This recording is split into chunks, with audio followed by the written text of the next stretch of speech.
Yo! Aujourd'hui, c'est une vidéo assez spéciale parce qu'il y a quelques semaines, on a tourné un podcast avec Thomas Benson ici. Ce podcast a beaucoup fait parler, donc j'ai décidé de le partager sur la chaîne YouTube. Donc, dans ce podcast, on parle de business, on parle de closing, on parle de recrutement de closer. Parce que figure-toi que Thomas recrute des closers chez nous, donc son sales manager d'ailleurs vient de chez Closing Mastery. Donc voilà, c'est une conversation où on parle justement de l'envers du décor et aussi me pose des questions par rapport à mon passé, ce que j'ai fait avant. Donc si tu souhaites en savoir davantage par rapport à moi, je pense que c'est une belle introduction. Voilà. D'ailleurs, n'oublie pas de me dire dans les commentaires si tu aimes ce genre de contenu, j'en ferai davantage.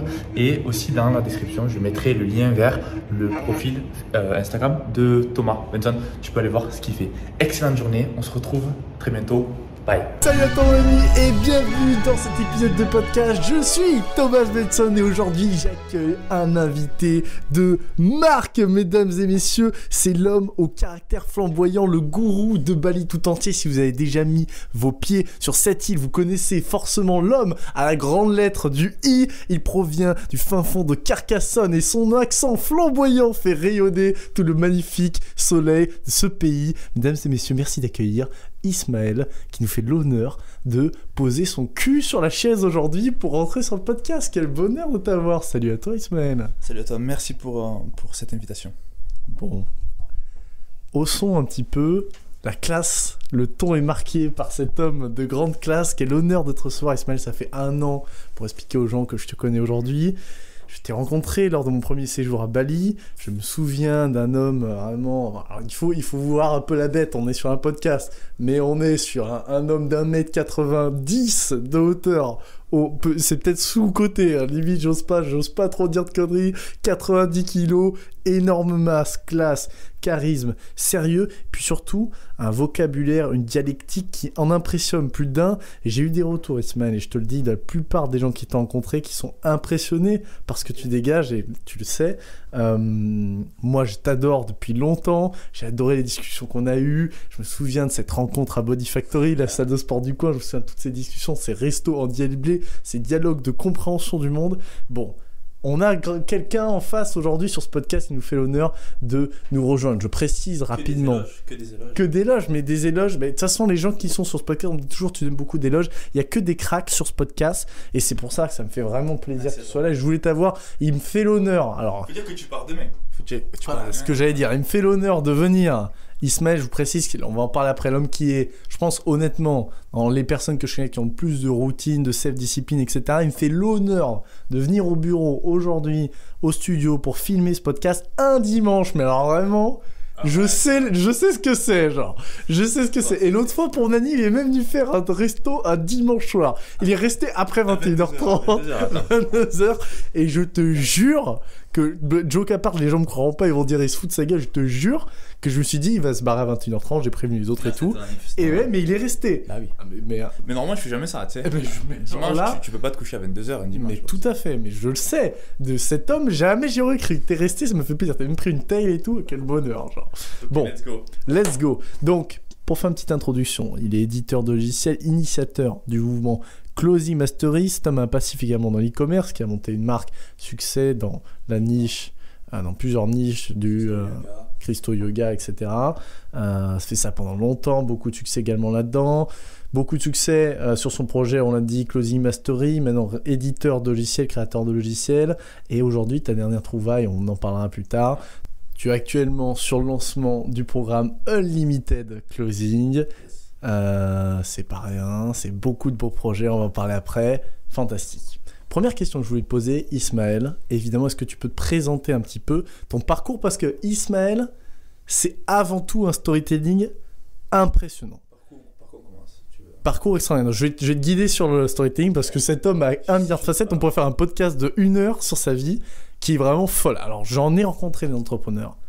Honnêtement, Ismaël, si je dis top 3, mais je ne saurais pas dire les 2 autres, mais parce que je suis vraiment sûr de rien, tu as une histoire folle qui, à chaque fois que tu me racontes, j'ai un profond ressenti d'amour à ton égard parce que je trouve ça juste dingue. Est-ce que tu peux nous dire rapidement, alors je sais pas ce qui est tabou, pas tabou, etc., à nous dire d'où tu viens, le parcours, ta jeunesse, etc., me raconter l'histoire.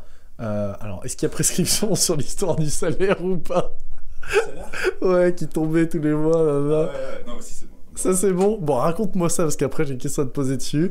Ah, tu me fais un peu le déroulé vite fait là sur 4-5 minutes de bonheur. Je veux en savoir plus sur toi, les auditeurs n'attendent que ça. Ok, cool. Alors, mon prénom c'est Isma Carcassonne, je viens de Carcassonne. Voilà, moi j'ai commencé à travailler à l'âge de super tôt. J'avais déjà mon appartement à l'âge de 14 ans. Je travaillais dans un centre j'étais dans un centre de jeunes travailleurs. Et j'étais en apprentissage. Je voulais vite avoir mon indépendance, être libre. C'était un truc qui était important pour moi. Et l'école, c'était pas du tout fait pour moi, être assis. C'est rigolo maintenant que je dis être assis, c'est pas fait pour moi, alors que maintenant je suis assis plus de 10 heures par jour. C'était ce 9 to 5, du coup, t'as sacrifié c'est ça. T'as sacrifié le 9 to 5 pour un 24/7. Ouais, c'est un petit peu ça.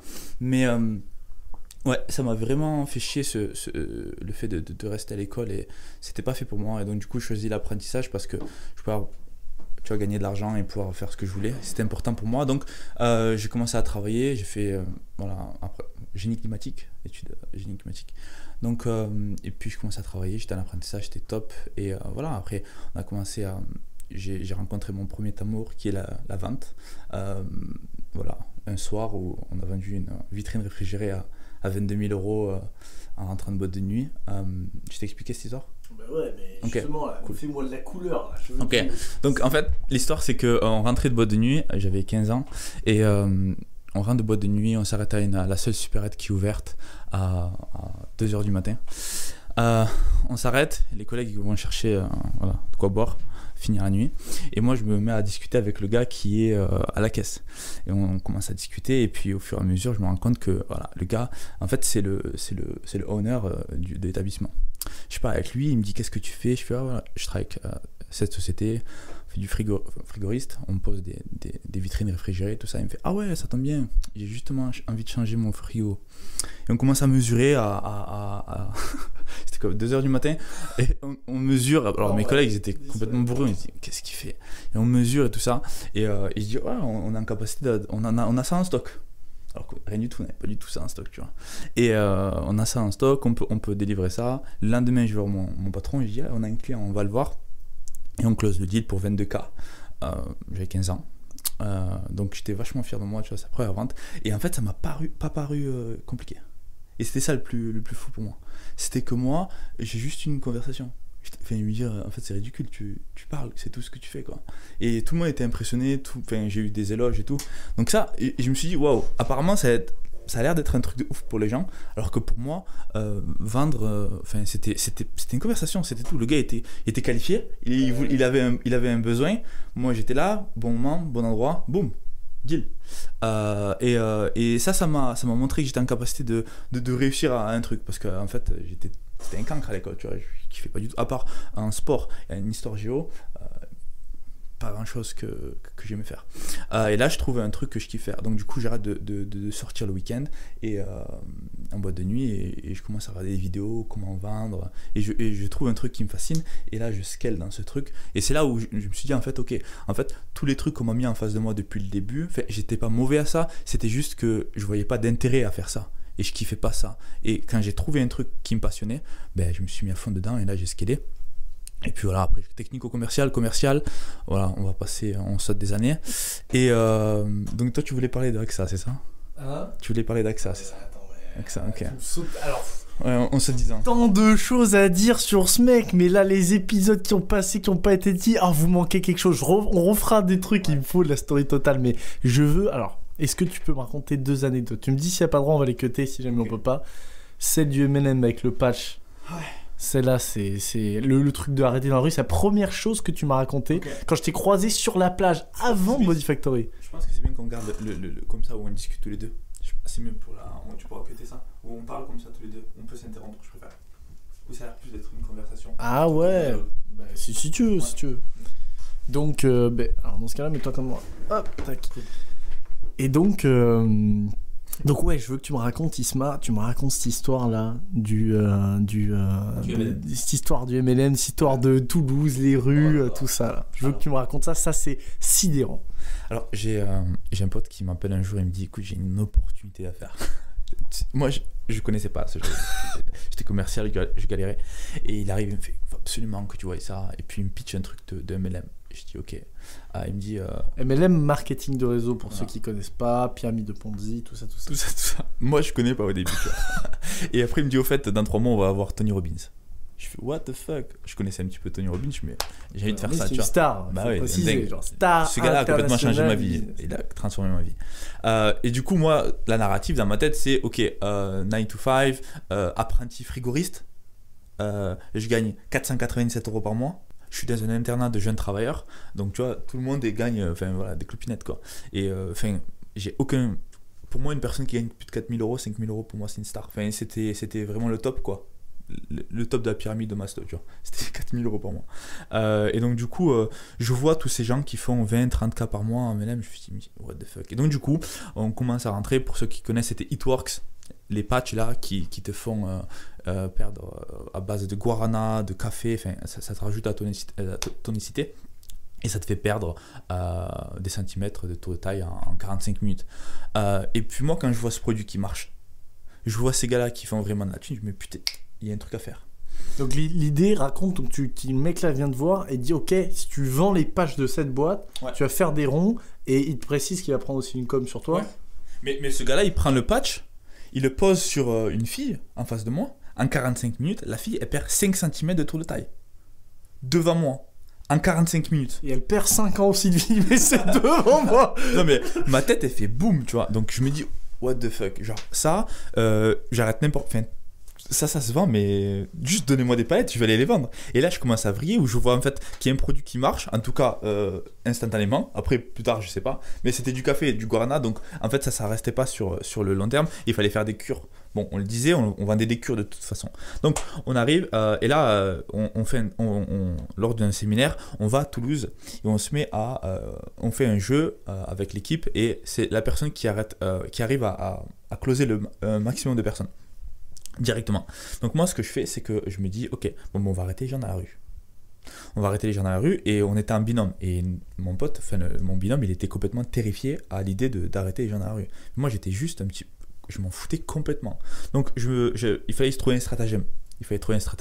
Comment je fais pour arrêter une personne qui est dans la rue, qui marche, elle va acheter du pain, comment je fais pour l'arrêter? Et donc, du coup, voilà, j'arrivais avec ce script pour arrêter ces personnes dans la rue. Donc, c'était quelque chose du genre... Et salut, est-ce que tu sais, tu ne saurais pas où ce qu'il y a un coworking space? Et le coworking space, je le disais super rapidement, de manière à ce que le gars, il en costa cravate, fausse Rolex, mais tu vois. Non mais oh le personnage. C'était abusé. J'avais quoi, 18 ans. J'étais jeune, tu vois. Parce que c'était un petit peu cet environnement, tu vois. Tu avais des personnes qui gagnaient vraiment de l'argent et tu avais envie. C'était ce besoin d'appartenance, tu vois. 100%. À vouloir te connecter, en fait, avec qu'est-ce que tu pouvais pas toucher, quoi. En tout cas, à ce moment-là. Maintenant, j'ai même pas envie de porter une Rolex, tu vois. Alors que du coup, du coup, est-ce que tu serais pas où est-ce qu'il y a un coworking space et la personne, elle s'arrête. Un quoi? Alors, attends, je vais t'expliquer. Je vais t'expliquer ce qu'on fait. Ça sera beaucoup plus simple. Au moins, tu sauras un petit peu ce qu'on recherche. Oh ouais, d'accord. Le Baker Qualify. Tu vois, du coup, je fais ok, donc voilà, après on déroule le speech et à la fin du speech, t'as 5 minutes, on se serre la main. Ok, bon, on s'arrête au café et là, je me mettais à closer des packs à 497 € comme ça. Straight to the gate. Genre, la personne est froide, il y a 5 minutes, 15 minutes, elle me connaissait pas. Je la hookais avec la phrase que je viens de te dire. Je lui serrais la main. Tu l'accrochais. Voilà, on se posait, on se serrait la main, t'as 5 minutes, on en discute. On se posait au café, je sortais ma tablette, boum, slide, présentation, 497 €. Et donc ça, j'ai pratiqué beaucoup ça. Enfin, on a arrêté des 200 personnes par jour, 300 personnes par jour. Et ça m'a vraiment confronté à comment ça s'appelle, au cold traffic et vraiment au rejet. Et le fait de se faire rejeter, franchement, 300 fois, 400 fois par jour, parce que pour en parler à 200 personnes, il te faut faire rejeter un paquet de fois, tu vois. Donc, et la mentalité de whatever works, tu vois. Genre, peu importe... le nombre de noms, peu importe le nombre l'adversité qui est en face, doesn't matter, quoi. Et donc ça, franchement, le cold, j'invite. C'est pareil que pick-up artist, tu vois. Je vois ça un petit peu, les mecs qui vont draguer dehors pour voilà, pour être meilleur en drague, je pense que c'est un petit peu. Moi, je préfère gagner de l'argent un peu. Et après, les filles. Enfin, c'était un skills, quoi. Après, tu t'en sers partout, quoi, même avec les filles. Mais franchement, faire du cold, aller. C'est pour tout le monde, en fait. Je suggérerais ça à tout le monde d'aller parler aux gens dans la rue, quoi. Mais 100%, mais Isma, après, je suis une école par laquelle je suis un peu passé aussi. T'as fait du cold? Mais mec, mon agence, tu veux que je t'ai raconté. Mais je t'ai jamais raconté ça. Que tu faisais du cold? Que j'avais mon agence Cold Call, mon gars, et Cold Prospection Physique, à 17 ans, sans barbe, sans moustache, les agences IMO. Bonjour, bonjour. Ah, mais ça, c'est marrant. Bonjour, c'est Thomas. Mais t'as pas idée les gens, ils arrivent pas à comprendre le roller coaster émotionnel dans lequel tu passes. Non, genre le rejet, c'est le plus gros. Genre, tu te fais moquer, mec. 100%. Et 500 fois dans la journée. 100%. Et le lendemain, guess what? Tu recommences. 100%. Faut être un narvalo pour. Alors, il a dit le mot. J'hésitais à le foutre en intro, je me suis dit, voilà, c'est sur quelque chose de sérieux. J'ai fait mes études de génie climatique à Perpignan et je connaissais pas du tout le mot fry et narvalo. Et depuis que je suis parti, voilà, j'ai fait mes études là-bas, voilà, j'ai été piqué. Et moi, je suis narvalo, quoi. Il m'appelle, oh narvalo, loulou, comment ça va? Mais bref, cette histoire, le cold, c'est l'école de la vie. Franchement. Avec Mani à Shopify, c'est l'école de la vie. Ouais. C'est. Ouais. Vraiment, ça t'apprend, tu vois, la dure vie, quoi. La vie, comme quoi, tout est possible et le travail paye ses dettes. Et il y a aussi un truc top avec le cold, c'est que tout est possible. C'est-à-dire que, genre, tu parles à une personne et c'est dans le moment présent. C'est-à-dire, c'est comme si tu fais un vlog. C'est la différence entre faire un vlog, une vidéo qui est préparée avec un script, et faire un vlog où tu vas dehors. J'ai jamais fait de vlog, mais j'imagine que c'est comme ça. Tu prends ta caméra et tu t'exposes, enfin, tu vas outside et tu crées. Enfin, t'es dans le flow. Et donc, du coup, tout peut se passer. Tu peux rencontrer une personne qui te présente à une autre personne. Et donc, ça débouche des portes de ouf que toi, en fait, si t'es bloqué comme ça derrière ton écran, ça marche pas comme ça. Et donc, du coup, peut-être aller dehors et agiter la boule tu sais, de Noël, là, comme ça. Et tu vois ce qu'il en sort. C'est pas mal. 100%. Il y a un truc qui est dingue. Dans le cerveau, on a des cordes qui tiennent le cerveau bien harnaché et qui t'empêchent, tu vois, d'aller faire des dingueries. Et l'une des premières choses que moi je recommanderais pour commencer à comprendre le pouvoir de l'audace, le pouvoir d'oser, le pouvoir d'aller faire la chose, c'est faire cold prospection dans la rue, cold calling, cold machin, même si effectivement c'est vraiment loin d'être vraiment c'est le pire modèle de prospection pour une agence, pire choix que j'ai fait. Par contre, dans les valeurs, dans ce que ça t'apporte humainement, sur le long terme, etc., c'est juste magique. Isma, tu veux un exemple de l'audace? En fait, avec le même binôme, on fait 200-300 personnes. Il nous reste encore 1 heure, on dit bon, qu'est-ce qu'on fait? On commence à marcher dans Toulouse et là on voit quoi à droite? TBS School. Okay. Business School, l'une des plus grandes écoles de business en France. Et là, j'arrive, je dis, ils sont tous là-bas, tous ceux qui veulent faire du business sur internet, je vais aller les closer. Je rentre dedans et là il y a le gars à l'office, enfin l'accueil qui me dit voilà, quelle est ta carte d'étudiant, quoi. Je commence à. Et là, spontanément, je prends mon sac, j'ai mon sac à dos, je commence à poser au sol, je commence à chercher. Et là, je fais. Je le trouve pas. Mais il est où je sais pas, je sors un prénom. Il est où Marc? Et là, franchement, out of nowhere, le gars il me fait je sais pas, je suis de remplacement aujourd'hui.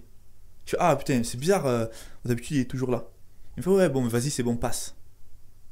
Et en fait, juste comme ça, le gars qui était à l'accueil, c'était un gars qui était là ce jour-là, qui était en remplacement. Et le fait que je sorte ça juste comme ça, enfin, c'était juste du flow. Ça m'a. Mais aussi, on me l'a soufflé parce que le gars en face, il disait, enfin le gars qui était l'étudiant qui était juste en face de moi dans la file d'attente, il a dit, donc du coup je l'ai récupéré. Fucking real. Attends. Après je marche et j'arrive à l'accueil et là je commence à parler avec un gars. Il me dit et là c'est le gars qui s'occupe de, je sais plus, ça fait 10 ans. Je commence à parler au gars et le gars il me fait ouais, je suis je suis le chef d'un groupe d'école, enfin j'en sais rien. Il me dit si jamais tu recherches une liste de contacts, tu peux aller à ce bureau-là. Je vais dans ce bureau-là et je commence à parler avec la personne. Je lui dis que franchement je me souviens plus des détails. Mais là, tout ce que je sais, c'est que je ressors de ce bureau avec une clé USB et genre 17 000 contacts dedans. Il n'y avait pas le RGPD en place. Il y avait pas. Je ressors avec la liste de tous les étudiants qui étaient inscrits à cette newsletter. Enculé. Alors c'était juste, je marche dans la rue, je me dis bon, tiens, on va take a look à TBS, tu vois. Genre si t'es trop shy, Là, à ce moment-là, tu te dis, oh, mais non, quand même, c'est fou, je vais pas le faire. Mais j'en sais rien. Et j'étais même pas parti pour cette clé USB. Mais c'est juste que tu pousses des portes qui te mettent dans des couloirs et il y a d'autres portes et tu pousses l'autre et c'est juste ça, life, tu vois. Excellent. Tu peux pas prédire ça. 100%. C'est juste dingue. Audace, ténacité, réussite. C'est 3 mots qui caractérisent bien l'Ismaël que j'ai en face de moi aujourd'hui. On va avancer. On a fait 10% du storytelling de Stom. Je suis déçu, mais en même temps amusé d'avoir le droit à une anecdote inédite. Ça, c'est inédit. J'avais jamais entendu. C'est excellent. Tu m'as jamais raconté Toulouse Business School. Bref, moi c'est mon plaisir quand je suis pas très bien, tu vois, je dis Isma, ouais, Body Factory, s'il te plaît. Donc lui il arrive, bon, il connaît tout le monde, tac, machin, hop, il arrive au son effet, ça Narvalo. Je dis parle. Il dit, tu vois, et voilà, et là on passe un bon moment. Vraiment c'est mon quotidien, Tchangou. Ok, trop bien. Sur ta story, rapidement, une question. Est-ce que tu peux me dire quel est l'élément qui fait tenir un mec vraiment en un mot, et après tu m'expliques ce mot-là. Moi, je parle souvent d'ego sur cette chaîne. Tu vois, qu'est-ce qui, toi, te fait tenir tous les jours, t'enchaînes 200-300 gars abordés en rue, toi, tu le fais le lendemain, et le surlendemain, jusqu'à ce que ça marche. Whatever works. Genre, quel est le truc, au fond de toi-même, matin, tu t'élèves, no choice. Je dirais pain, la douleur. Tu veux que j'expande? Et quand tu dis douleur, tu dis frustration? Pain. Genre, douleur, quoi. Ok, vas-y, explain. La douleur de... Tu vois le temps défiler? Je peux avoir 16 ans, 18 ans, 30 ans, peu importe. Et tu vois cette vie défiler, et tu vois que t'as rien à foutre là, quoi. Genre, le script, il était pas... Il doit y avoir une autre solution. Genre... l'histoire que tu vis, le scénario dans lequel t'es, il doit être différent. T'étais pas à la bonne place. Genre, et si la place était parfaite, mais justement, il fallait que à ce moment-là, maintenant je suis aussi à la place parfaite. Ok. Tu vois, donc c'est du flow. C'était juste que je pouvais pas me résigner à rester là où j'étais. Et que forcément il fallait qu'il y ait quelque chose qui se passe. Et dès le moment où j'ai vu que dès que je suis parti à Tony Robbins, ça m'a vraiment fucked up. Genre, ça a cassé un truc dans mon cerveau. Genre, pour de vrai. Tony Robbins, j'ai vu qu'en fait... For real. Non, Tony Robbins, j'ai vu qu'en fait, ok, en fait, je suis pas le seul à être fucked up. Je suis pas le seul à penser que la médiocrité, c'est pas ok, quoi. Genre... Non, c'est pas ok. Putain, mais comment un gars de 18 balais se dit, putain, genre, t'es avec des gens qui, apprécient, qui pour eux c'est la normalité. Attends, mais c'était ok pour moi au bout d'un moment. C'était, genre, quand mes 16 ans, c'était ok. Et là, un pote m'a envoyé une vidéo, je crois que c'était David Laroche. Et il m'a envoyé une vidéo de David Laroche. Et là, ça a cassé un truc dans mon cerveau aussi. Parce que je me suis dit, mais en fait, au début, je voulais juste être frigoriste. Ah ouais, le gap, effectivement. Au début, je voulais juste être, je me suis dit, le plan c'était frigoriste, je vais à l'armée et je fais frigoriste dans l'armée et je suis bien. Frigoriste dans l'armée? Ouais, parce que j'avais mon maître d'apprentissage qui faisait ça. Tu t'as retraité super tôt, mais putain, mais quand je me dis, mais mec, tu pensais ça? Et puis, c'est ouf quoi. C'est même ouf là que je dis ça là maintenant, je me dis, mais what the fuck? Genre, c'était vrai à un moment donné. Mais bon, et puis mon pote Jordan, big up, il m'envoie cette vidéo. Et là, tu sais, l'algo de YouTube, ça peut être le meilleur ou le pire. C'est-à-dire que si t'es dans une loupe de merde, ben ça va te cycle avec du Cyril Hanouna, tout ça. Par contre, si tu tombes sur la bonne vidéo et que tu la regardes, il va comprendre que tu kiffes ça. Il a commencé à me mettre dans cette bulle en fait où YouTube changed life. Ah bah oui, parce qu'en fait, je commençais à regarder des vidéos, puis d'autres vidéos, après Olivier Roland. C'était les deux, tu sais, gros, en 2016. Yes. Et puis comme ça commençait à casser des croyances en moi. Et puis après j'ai un petit peu laissé ça sur le côté. Et puis quand j'ai commencé la MLM, j'ai fait Tony Robbins. Et là, Tony Robbins, il a complètement explosé ça. Quand tu marches sur le feu à 18 ans avec 10 000 personnes, je te garantis que tu comprends qu'il y a beaucoup de bullshit interne et que le oui mais je peux pas, tout ça, allez hop, tu mets ça dans un tiroir parce qu'il y a que ça et que toi qui y crois. Putain, cette fucking douleur, cette volonté, cette ténacité, j'adore. J'adore, moi ça me fait un truc au beat quand j'entends des histoires pareilles, quand j'entends des mecs qui sortent de nulle part, du trou du cul du monde, putain de merde. C'est pas le trou du cul. Non, mais c'est genre les positions de vie. Non, mais c'est clair. T'as des positions de vie, tu sais, genre, putain, le parcours, enfin moi je l'ai en face de moi, le type, je sais qui c'est dingue. Vraiment, t'as pas la gueule d'un frigoriste. Passons à la suite. Quelque chose d'intéressant que je voulais savoir. Donc aujourd'hui, Ismaël, les temps ont évolué. Aujourd'hui, tu es expatrié en Indonésie, sur cette magnifique île de Bali. Tu es le résident le plus connu de la ville de Canggu. J'ai l'honneur de t'avoir aujourd'hui dans ce studio à cette occasion. Et donc, au travers de tes aventures entrepreneuriales, tu as eu le besoin de te tourner vers les meilleurs, de t'entourer des meilleurs, et ça c'est un truc que j'aime bien chez toi, c'est vrai que vraiment t'as toujours cette vision vers le futur, t'es toujours là, qu'on va faire ça, ouais machin, nan, toujours inspiré, c'est un genre de flow, machin, etc. Puis quand on a une idée, ouais pas mal, nan. Je sais pas, il y a une activité dans ton cerveau, c'est dingue, et ce qui m'avait plu, c'est quand tu me parlais de recrutement, il y a encore l'an dernier et cette année, j'aimerais savoir, est-ce que tu peux dire à l'audience une astuce pour trouver un A-player. Alors, je précise un A-player, le meilleur profil pour un poste. Le mec parfait qui va péter une boîte. Comment tu trouves ce gars-là? Parce que je sais que tu es entouré de gars comme ça. Déjà, A-player, il y a le A-player que tu... Le A-player que tu projettes à ce moment-là. C'est-à-dire que, disons, quand tu fais ta page produit, je parle parce qu'ils font du e-com, c'est ça. Donc, quand tu fais ta page produit, tu fais ton advertorial, tu fais ta page produit, tu scriptes tout ça, tu scriptes ça par rapport aux informations que tu as. Donc, tu fais la meilleure ad copy, le meilleur script par rapport aux informations que tu as de ton audience, ok? Donc tu scriptes ça, tu envoies du trafic, et puis après, tu sais si ça bounce, si ça achète pas, et si ça achète pas, bon, mais tu vas changer. Et donc là, du coup, tu vas incrémenter une nouvelle data, donc nouvelle création, nouveaux résultats, et donc nouveau feedback. Donc par rapport au player, tu peux juste, c'est la même chose, tu prends une décision par rapport au nombre d'informations que tu as à ta disposition à ce moment-là. Et ça, c'est important de comprendre.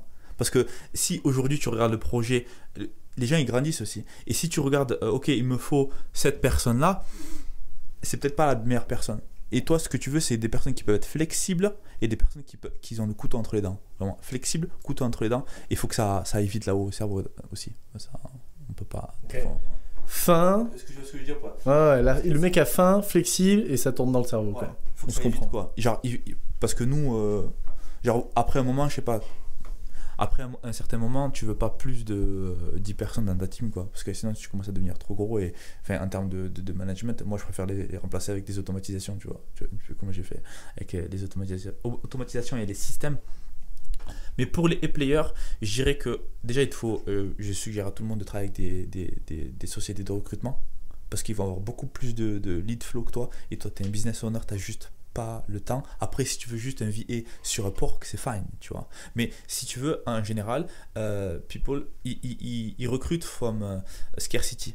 C'est-à-dire, ils recrutent scarcity. Urgence. Pas scarcity, mais scarcity, c'est sur le stock. Ouais, c'est-à-dire qu'il n'y a pas suffisamment de volume de personnes. Et donc, du coup, ils disent, oh ben voilà, de ces 3 personnes, je vais choisir cette personne-là. Tandis que si tu avais 100 personnes, tu pourrais être en mesure de leur mettre des tests et pouvoir être un peu plus pointilleux sur le résultat. Et si tu n'as que 3 personnes, du coup, tu choisis ce qui reste, quoi. Et ça, c'est un problème. Il te faut beaucoup de personnes, beaucoup de candidats. Ok. Il faut du volume. Sur ce volume, je veux un gars qui est fin, un gars qui soit flexible, un gars qui a envie et un gars dans qui ça tourne dans la tête. Et ton best tip, c'est effectivement de te tourner vers les sociétés de recrutement. Mais c'est pas tout. En fait, tu fais ton système avec... Tu as une société de recrutement, la société va t'envoyer peut-être 10 leads parce que c'est un funnel finalement. Hein. Ils font de la publicité et voilà. Et après, eux, ils vont t'envoyer 10 leads par semaine. Et à ces 10 leads par semaine, toi, il faut que tu les filtres et tu vas les filtrer, tu vas leur donner des tests. Et c'est dans les tests que tu vas pouvoir justement tester la résilience, le fait qu'ils ont un cerveau qui est branché. Par exemple, dis-moi...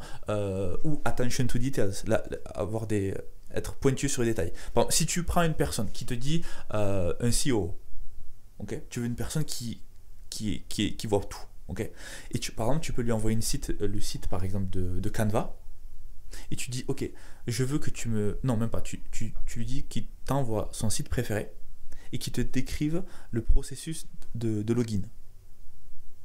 Juste ça. Et tu lui envoies ça. Et tu dis, voilà, tu me donnes le résultat sur un Comme loom. tu veux.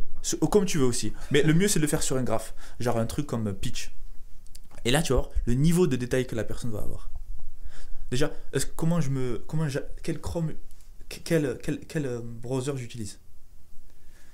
Est-ce que je l'ai regardé sur... Quel navigateur? Quel navigateur? Est-ce que je l'ai utilisé sur ordinateur ou sur mobile? Le bouton, il est où? Donc j'arrive. C'est un fade in ou fade out? Le bouton, il est en haut à droite. Il est marqué, enfin, il y a ça d'inscrit. Je clique dessus, il y a une animation. Et donc juste dans les détails, en fait, tu vois, et c'était con, tu vois, juste donne-moi le processus d'inscription à ce site. Et là, tu vois, tu es en capacité de reverse engineer dans sa tête et de voir un petit peu comment c'est fragmenté. Et ça, c'est ça qui t'intéresse. Parce que finalement, un peu de bullshit, elle peut te raconter tout ce qu'elle veut dans l'interview, mais avec des tasks comme ça te permet de voir comment ça tourne dans sa tête. 100% projet test. Projet test ou test comme tu dis. Mais ça, c'était que pour attention to details. Ouais, Après, voilà. tu veux lui enfiler 4-5 autres pour les différents éléments qui sont importants pour le succès de ton entreprise. Mais après, ça, c'est que pour les players, pour les exécutives. Tu vas pas faire ça pour tout le monde, pour un VA qui va fulfill des ordres sur Overload. Effectivement, on parle de aujourd'hui, voilà, ça marche. Parce que ça coûte cher de hire la mauvaise personne. Ça coûte cher de hire la mauvaise personne. Ça te prend un mois d'onboarding.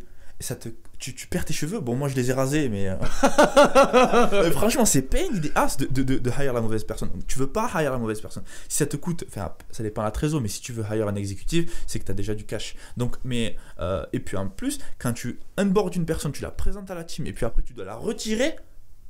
C'est du coup tout le travail qu'elle faisait, tu le mets sur la table d'autres personnes. Enfin, et puis la team building, c'est pas top. Donc franchement, il faut vraiment que tu fasses attention avant d'ouvrir la hire slow et fire fast.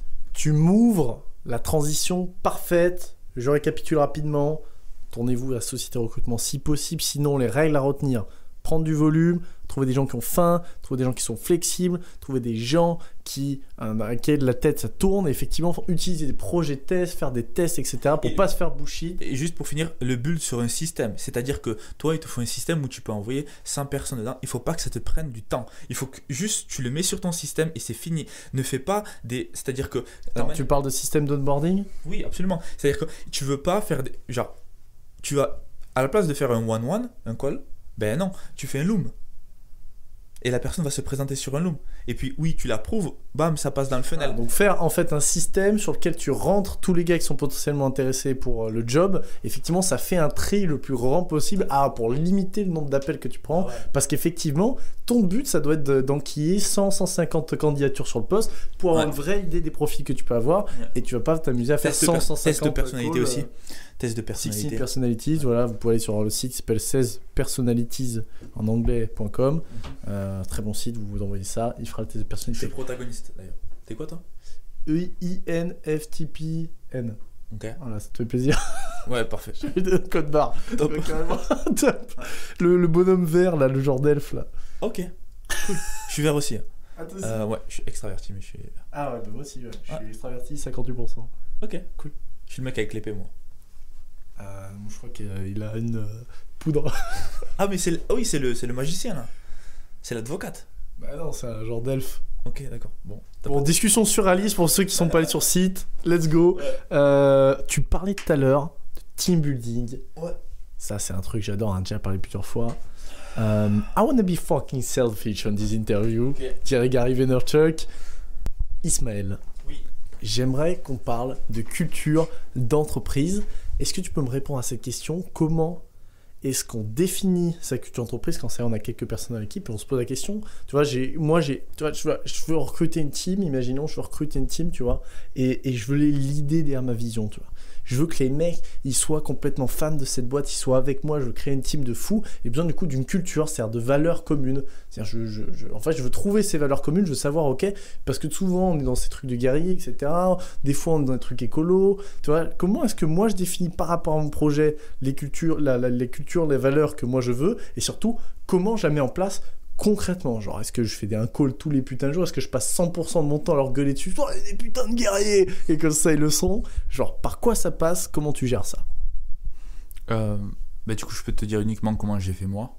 Parce que c'est comme ça qu'on l'a fait. Parcours par lequel toi t'es venu à l'idée qu'on va le faire comme ça. Ouais, alors la manière dont. Enfin, ce qu'on a mis en place chez Closing Mastery, c'est vraiment tout ce qui est 300, comme on l'a dit plus tôt, avec ce côté, voilà, le couteau entre les dents, et vraiment le côté, le petit groupe qui se bat contre. Mais ça, contre. Ça, je me permets de faire une pause. Vraiment, quand j'entends Ismaël au B-Work, alors, je suis au bureau, il y a une salle dehors où ça fait des appels. Je vous promets, il y a 5-6 personnes. Moi, je suis là, je suis en call, focus, j'entends Isma qui motive ses guerriers, ça fait peur. Putain, bordel de merde, sales, grosse, croissance, sale, enculé, vente, discount, push, scarcity. Tout le monde est sur le pont, tu sens qu'il y a de la hargne qui se met, les gens regards sont impressionnés et tout. Moi, ça me sidère. Genre. Et vraiment, j'entends des choses passer. Je parlais avec un Français l'autre fois, Arthur de Jungle Agency. Ça lâche des trucs en mode, genre, l'autre fois, il en appelle. T'es pas obligé de le dire, là, t'es pas obligé de le dire. Bref, ce mec-là a une culture de ouf et sa boîte, c'est pareil. Il était avec son frère Arthur, que je connais, qui était en France, et il lui a dit, mais c'est qui gueule au téléphone? Et Arthur, qui était en France, il a dit, non mais c'est sûr, c'est Isma, tu vois. Genre, il m'a reconnu de l'autre côté, enfin, c'était ouf. Ouais, il a reconnu depuis la France, alors que le gars était à 10 mètres derrière. On peut en parler de ce moment-là, c'était vraiment, voilà, ça je pense que tu m'as demandé la culture. Donc ça c'était important. On a abordé une personne que je connaissais. Donc déjà, si je te connais d'avant et que tu viens bosser avec, dans l'équipe, je vais être encore plus dur qu'avec les autres. C'est-à-dire qu'il est hors de question qu'il y ait du copinage ou que c'est le pote d'un tel, donc du coup il vient bosser, donc du coup il branle rien. Ça t'éradique direct. Et la personne, en l'occurrence, ce qu'elle a fait, c'est qu'on lui a demandé un travail, elle a rendu le travail, elle m'a rendu un putain de Google Sheet. C'était un torchon. Et on a demandé ok, tu vas nous placer tous les étudiants dans quel groupe ils sont. Enfin voilà, tu vas nous faire un filtre. Et il les a balancés comme ça sur un Google Sheet. Donc moi, c'était important pour moi de mettre un tir. Je le connais en plus. Donc de mettre un tir, déjà, ouais, j'ai mis un tir devant tout le monde. Normalement, je ne l'aurais pas mis un tir devant tout le monde. Parce que ça se fait pas. Tu mets pas de tir devant tout le monde que quand c'est nécessaire. Et là, c'était nécessaire, pourquoi? Parce qu'il venait à peine d'arriver. C'était important de montrer que ce qu'il a fait, c'était inacceptable pour les autres. Et que quand tu as une personne qui arrive dans l'équipe, et que tu as une personne qui lower les standards, qui réduit les standards, si tous les autres, ils voient que c'est acceptable, ils vont dire, ok, donc c'est ça la limite, avant que... c'est ça la limite, en fait. Donc, du coup, moi, la prochaine fois, je peux rendre un travail qui est comme ça. Non, tu peux pas. Ils ont vu que c'était pas possible. Et aussi, donc j'ai fait ça pour les autres, pour leur montrer que c'était pas acceptable de rendre un boulot comme ça. C'est exceptionnel ou c'est pas. Pour les clients, pour même dans l'entreprise, si tu as un Google Sheet, il doit être top, quoi. Il faut que, genre, si tu balances un Google Sheet, genre, qui est mal fait, avec des polices qui sont n'importe... C'est des détails, tu vois, mais, et qui sont rangés de n'importe quelle manière. C'est-à-dire que, en fait, tu t'en fous même de la personne qui va regarder... Tu veux même pas que la personne qui va regarder ton Google Sheet, tu veux même pas lui faciliter la tâche. C'est-à-dire que tu t'en fous de ça. Et c'est pour ça que quand je t'ai dit par rapport au recrutement, si tu vas, il faut que tu lui montres, il faut que tu lui donnes un endroit où elle peut designer ça, où elle peut te montrer par exemple le processus de s'enregistrer sur Canva par exemple. Et juste la manière dont elle va te montrer le processus d'enregistrement sur Canva, la police qu'elle a utilisée, comment elle a hiérarchisé son design, tout ça, ça va te montrer, ok, est-ce que cette personne, elle pense à la personne qui va voir le rendu? Putain, ça c'est important. Ok. Et c'est juste ça. Donc, du coup, si tu me rends un Google Sheet, un torchon, non, c'est pas ok. Et c'est pas ok parce que ça sera pas ok quand tu vas rendre un truc à des étudiants ou à une entreprise. Genre, non, on fait pas ça ici. C'est pas comme ça que ça marche. Donc, et des fois, je m'énerve. C'est ta putain de culture. Ouais, et donc, ça du coup, la culture est dès le début, tu vois. Ça, boum, premier call, il a pris. Et là, du coup, il fait plus ça. Il a compris. Et dans tous les cas, tu refais ça, t'es plus là le lendemain. C'est comme ça que ça va. Et donc, voilà. Logique. Conditionnel logique. Ouais. Ah, mais non, mais je préviens une fois, c'est bon. Donc maintenant, il m'envoie les messages en privé. Et il a fait une fois, deux fois, ça se passe bien. Et puis là, il a compris. Et là, c'est bon. Et la prochaine fois qu'il y aura une nouvelle personne, et il dira, c'est pas acceptable. Et peut-être qu'il lui mettra un tir aussi. Mais là, c'est important pour moi de montrer à tout le monde que c'était pas acceptable de lower les standards. T'avais une autre question? Sur la culture, donc toi, sauf erreur, tu as défini ta culture donc sur ces principes. Moi, je vais répondre à ce truc-là en mode comment je vois la chose chez toi. Toi, t'es un putain de guerrier. Tu l'as prouvé, t'as montré par les calls, ta culture. Enfin, comment toi tu fonctionnes. Je parle d'Ismaël lui-même et t'as transmis c'est ma manière tes de... valeurs. Mais oui, parce que si voilà. je suis vegan, et que je suis en mode communication non violente, je crois vraiment que je vais faire du closing. Genre, je crois vraiment que c'est juste pas pour moi. Genre, je vais faire un truc, je vais vendre des pailles en acier et donner 15% à des tortues. Enfin, c'est pas pour moi. Non, mais 100%. Donc toi, t'as pris tes valeurs à toi, Voilà. tu les as transmises aux valeurs de ta boîte, et comment... Non, je me suis dit, j'ai d'autres valeurs, mais quelles sont les valeurs qui peuvent me permettre qui peuvent m'amener vers l'hypercroissance dans ce business-là. Et donc, du coup, j'ai pris ce caractère voilà, de ouf qui juste travaille hard work 10, 12 heures par jour et se défonce pendant autant de temps qu'il le faut pour arriver à sa target. Qui est pour les membres de l'équipe de Ismaël qui ne le voient pas en vrai, je témoigne, Zéol. Oui, genre, ouais, charbon. 100%, c'est pour ça. Ok, et comment t'as mis en place ça? Moi, ce qui m'intéresse concrètement, on a daily basis, quotidiennement, hebdomadairement, mensuellement, annuellement. Comment tu mets en place ça concrètement avec ta team? Moi, la manière la plus simple que j'ai trouvée, c'était vraiment de le partager sur le site. Le partager sur le site et le partager aussi aux clients. Et du coup, les clients, ils le voient. Et les clients ils kiffent ça, tu vois. Genre, ils n'ont pas l'habitude, tout est en noir et blanc. Et là, ils voient un truc qui est différent. Et donc, du coup, la manière dont ils vont communiquer à la boîte, donc du coup aux personnes qui sont dans la boîte, au staff, il va être framé. Et donc du coup, ça va automatiquement framer les personnes qui sont dans l'équipe. Par exemple, si tous tes étudiants ils te disent ouais, on est des Spartiates et ils sont ouf et tout le temps au top. Les étudiants de programme formation Closing Mastery. Voilà, exactement. Et donc du coup, ton staff, il a des inputs de partout. Il n'a pas que ton input à toi qui dit ouais, non, on est des Spartiates. Tu s'en fous que toi tu dis que tu es un Spartiate. Il faut qu'il le reçoive de partout. Donc du coup, de par toi, de par du coup les prospects, les clients, de partout. Il faut que ça soit... Il ne faut pas que tu sois la seule personne à dire voici qui on est. Non, ça marche pas. Enfin, en tout cas, je pense pas. Et dès qu'on a publié ça et qu'on a mis ça sur le Webi, qu'on a mis ça sur le site internet, qu'on a mis ça aux étudiants et que les étudiants... Ils ont donné du feedback. Voilà, ils redonnent du feedback en retour à la team. Ben là, t'as un cercle vertueux. Ouais, c'est pas con ce que tu dis, tu vois. Je m'attendais plus à que tu me dises, ok, je fais un call par jour, je fais ci, je fais ça. Tous les débuts de semaine, j'essaie de faire ça, nanana. Mais non, c'est intéressant ce que tu dis. Je trouve que ça peut être... Genre, j'ai pas envie de faire le truc hypocrite, dire que au repas de Noël, on est tous une famille. Enfin, franchement, c'est par les actes quoi que tu le montres. C'est pas les speeches, c'est bien un moment, mais faut vraiment faut qu'il y ait du vrai quoi. Et je trouve que le retour des clients, celui-là, il est impactant. 100% rigolo.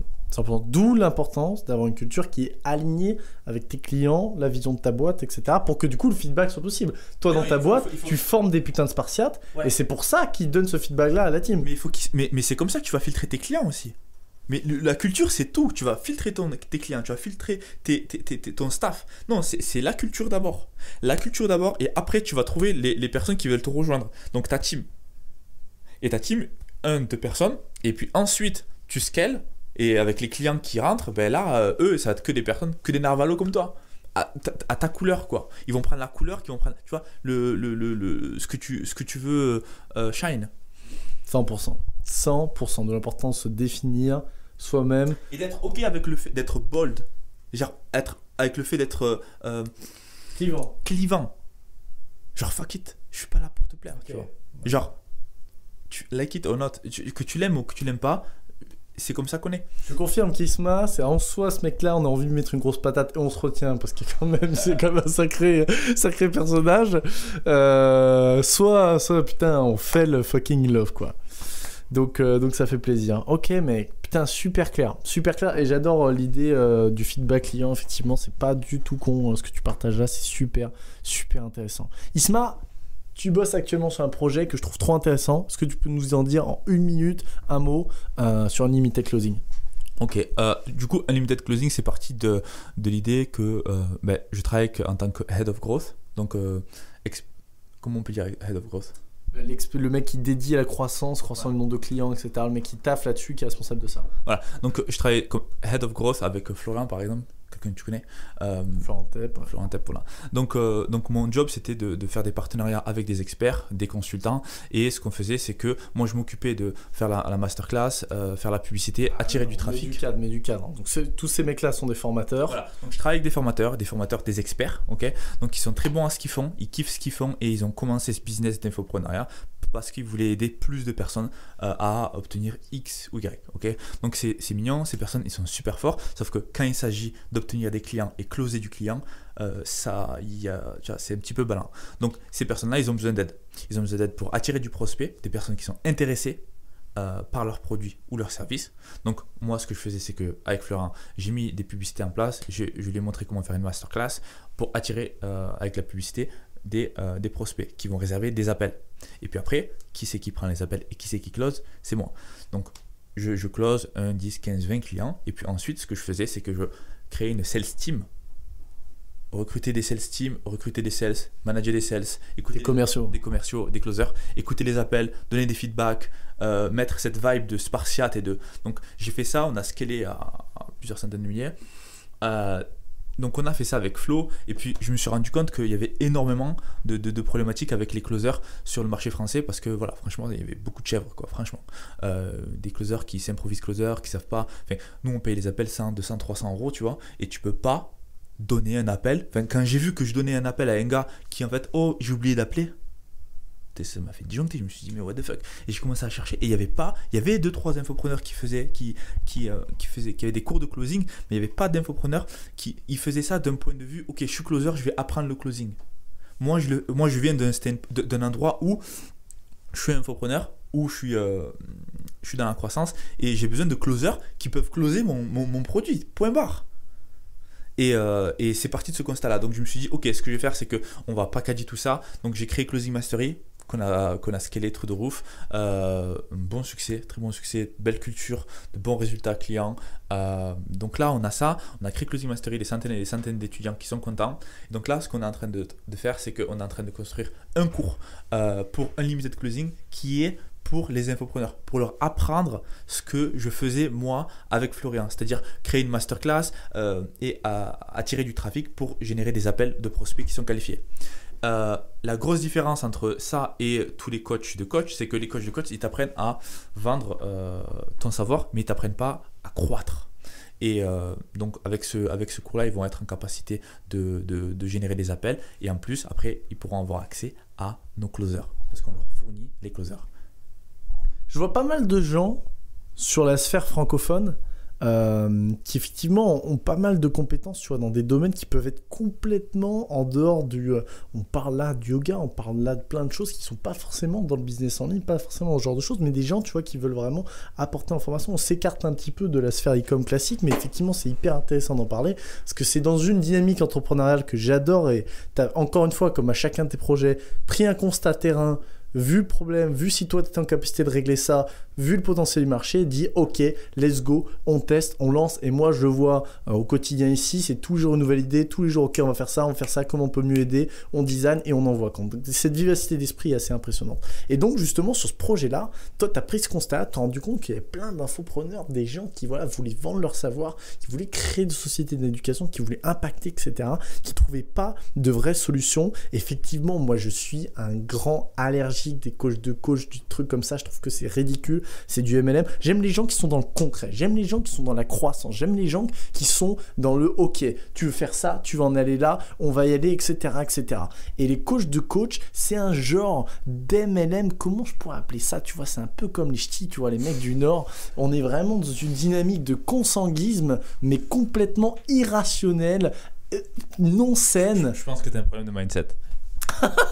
Ouais, voilà, c'est vraiment ce qui me dirait ça. Je pense que tu as besoin d'un petit coaching. Voilà, tu as besoin d'un petit coaching. Je déteste ça. Bref, Isma, je fais pas ta pub, j'aime pas faire la pub des trucs que j'aime pas, genre parce que c'est des potes, machin et tout. J'aime ce que tu fais. C'est pour ça que je prends un temps pour en parler enfin. Et j'adore ce projet justement d'Unlimited Closing où on a une vraie dynamique d'un mec qui a fait ça et qui a été sur les deux sides, les deux côtés, oui, et qui amène plus que simplement une méthodologie, un accompagnement, je sais pas quelle merde.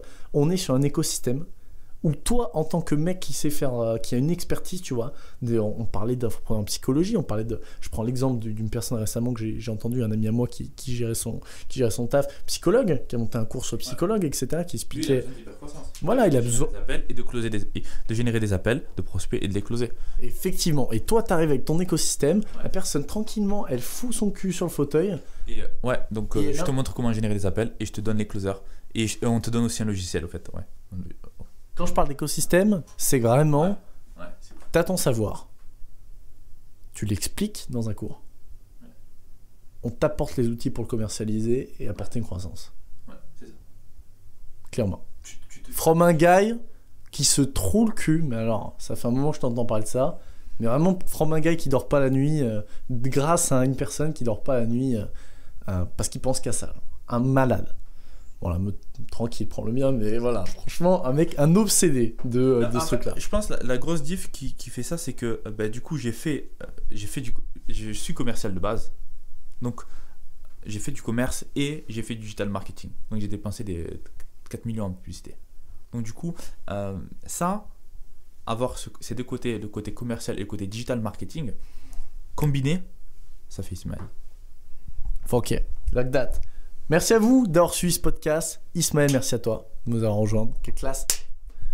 Saillant, efficace, puissant. C'est le handshake qu'on a eu droit à la fin de ce podcast. Merci à toi d'avoir suivi jusqu'ici 50 minutes. Épisode long et savoureux. Si tu es resté ici, c'est que tu es quelqu'un de haute qualité. Donc je suis certain que tu as eu le temps de mettre un avis sur le podcast. Si tu ne l'as pas encore fait, sache que je t'en veux énormément et que c'est le prix de toutes ces informations. Qu'est-ce que tu crois? Tu crois que je me casse le cul un dimanche après-midi? Alors je pourrais aller profiter, aller voir des nanas. On est dans cette magnifique île de Bali. Non, je suis là avec toi, en train d'essayer, avec Ismaël, en train d'essayer de te donner un maximum de valeur. Le prix pour ça, c'est que tu me donnes ton avis sur ce podcast. Je te remercie grandement, je te dis à très vite. Ismaël, rapidement, où est-ce qu'on peut te retrouver?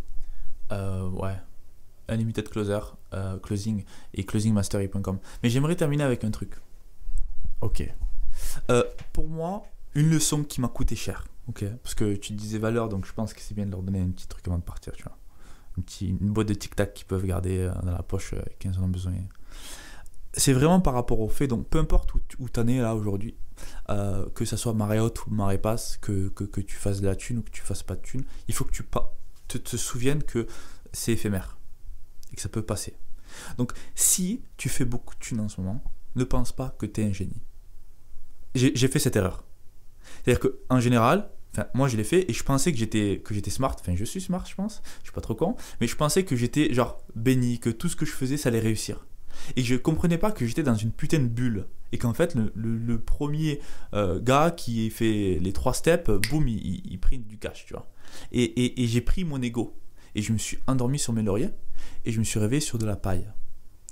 Et donc, du coup, je t'invite vraiment à charbonner. Genre, si tu as une opportunité, que ce soit l'e-com, peu importe, juste fume-le, le truc.